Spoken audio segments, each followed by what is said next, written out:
मैं वही बताना चाह रहा हूँ कि प्रत्यक्ष को प्रमाण की आवश्यकता नहीं है। अभी पीछे दिनों 2-3 पार्षद उपायुक्त महोदय के पास गए कि सरकार जो है इलेक्शन की डेट डिसाइड नहीं कर रही, और आज इलेक्शन की डेट जब डिसाइड हुई तो वो खुद नदारद पाएगी।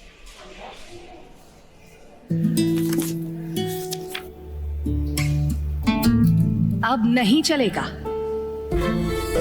ये वही HIV पेशेंट है, मुझे नहीं करनी इनकी डिलीवरी। अब नहीं चलेगा। HIV के स्टेटस पर भेदभाव अब नहीं चलेगा। और वैसे भी यूनिवर्सल प्रिकॉशंस के साथ HIV फैलने का खतरा नहीं होता। आपके HIV स्टेटस के कारण कोई भी भेदभाव करता है तो इसकी शिकायत हॉस्पिटल में कंप्लेंट ऑफिसर या राज्य के ओम्बुड्समैन के पास दर्ज करें, क्योंकि HIV स्टेटस के कारण भेदभाव अब नहीं चलेगा। और जबकि जब किस वजह से डेट लेट हुई है, सब जुडिस था मैटर। हाई कोर्ट ने एक ऐसा आदेश पास किया जो कि एक्ट के खिलाफ था। एक्ट को स्टे ना करके हुए इलीगल ऑर्डर जो है पास किया गया, और उसको माननीय सर्वोच्च न्यायालय के उसको स्टे किया, और उस हाई कोर्ट के ऑर्डर को स्टे किया, और फिर से एक एक्ट में ये कोई एक्ट जो था अभी नहीं बना था, इसी चुनाव के दौरान नहीं बना, ये एक्ट पहले का बना हुआ था जिसमें विधायक का मत डालने का अधिकार था। लेकिन संवैधानिक जो व्यवस्था है, जो लोकतांत्रिक व्यवस्था है, उस पर शायद भारतीय जनता पार्टी विश्वास नहीं करती। उसके खिलाफ वो वहाँ गए और उनको स्टे मिला, लेकिन सर्वोच्च न्यायालय ने उसको स्टे को वेकेट कर दिया। और आज जब हमने यहाँ चुनाव की तिथि निर्धारित की, शायद वो किस जोड़ तोड़ में लगे मैं उस पर जाना नहीं चाहता, लेकिन शायद भय का माहौल है, क्या हो सकता है। हम तो ये बोलते हैं कि साफ सुथरा चुनाव हो, यहाँ पर जितने भी पार्षद आए हैं वो पर अपना मत डालें, जिसको भी वो चयन करेंगे अध्यक्ष के लिए, उपाध्यक्ष के लिए। हम तो अपना चुनाव लड़ने आए थे, हमारे यहाँ पर सभी पार्षद मौजूद हैं 6 के 6, और मैं तो एज ए स्पेशल इन्वाइटी इस बैठक में मुझे बुलाया गया मैंने, और वो तो मेरा अधिकार है, मैं मत डालूं चाहे ना डालूं, क्या पता मेरे मत के बिना ही नगर परिषद बने। लेकिन ऐसा चुनाव से भागना ये साबित होता है कि पहले वो लोगों को गुमराह कर रहे थे कि सरकार चुनाव की तिथि नहीं तय करी। चुनाव की तिथि तय हो चुकी है, हम चाहते हैं अब अगली डेट आएगी 24 तारीख को। 24 तारीख को आपके सामने स्थिति स्पष्ट होगी और चुनाव होगा। जैसा कि आज 22 तारीख को आप सबको विदित है, हमने हमारे नवनिर्वाचित जो नाहन की म्यूनिसिपल काउंसिल के पार्षद, उनमें से नाहन के MC के लिए जो अध्यक्ष और उपाध्यक्ष के चुनाव निर्धारित किए गए थे 22 तारीख को प्रातः 11 बजे टाउन हॉल में।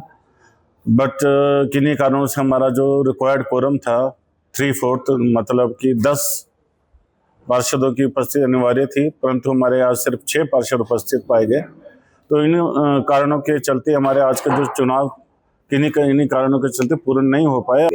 और जबकि जब किस वजह से डेट लेट हुई है, सब जुडिस था मैटर। हाई कोर्ट ने एक ऐसा आदेश पास किया जो कि एक्ट के खिलाफ था। एक्ट को स्टे ना करके हुए इलीगल ऑर्डर जो है पास किया गया, और उसको माननीय सर्वोच्च न्यायालय के उसको स्टे किया, और उस हाई कोर्ट के ऑर्डर को स्टे किया, और फिर से एक एक्ट में ये कोई एक्ट जो था अभी नहीं बना था, इसी चुनाव के दौरान नहीं बना, ये एक्ट पहले का बना हुआ था जिसमें विधायक का मत डालने का अधिकार था। लेकिन संवैधानिक जो व्यवस्था है, जो लोकतांत्रिक व्यवस्था है, उस पर शायद भारतीय जनता पार्टी विश्वास नहीं करती।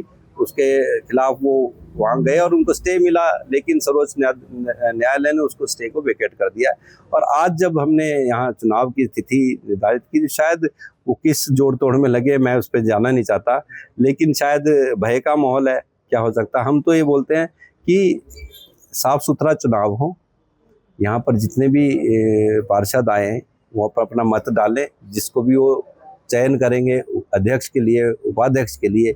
हम तो अपना चुनाव लड़ने आए थे, हमारे यहाँ पर सभी पार्षद मौजूद हैं 6 के 6, और मैं तो एज ए स्पेशल इन्वाइटी इस बैठक में मुझे बुलाया गया मैंने, और वो तो मेरा अधिकार है, मैं मत डालूं चाहे ना डालूं, क्या पता मेरे मत के बिना ही नगर परिषद बने।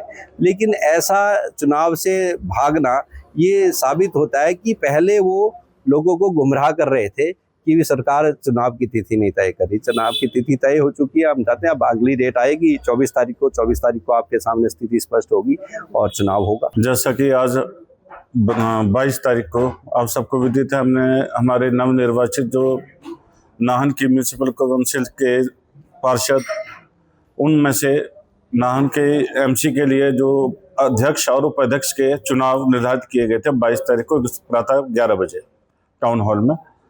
बट किन्हीं कारणों से हमारा जो रिक्वायर्ड कोरम था 3/4 मतलब कि 10 पार्षदों की उपस्थिति अनिवार्य थी, परंतु हमारे यहाँ सिर्फ 6 पार्षद उपस्थित पाए गए। तो इन कारणों के चलते हमारे आज का जो चुनाव किन्हीं कारणों के चलते पूर्ण नहीं हो पाया।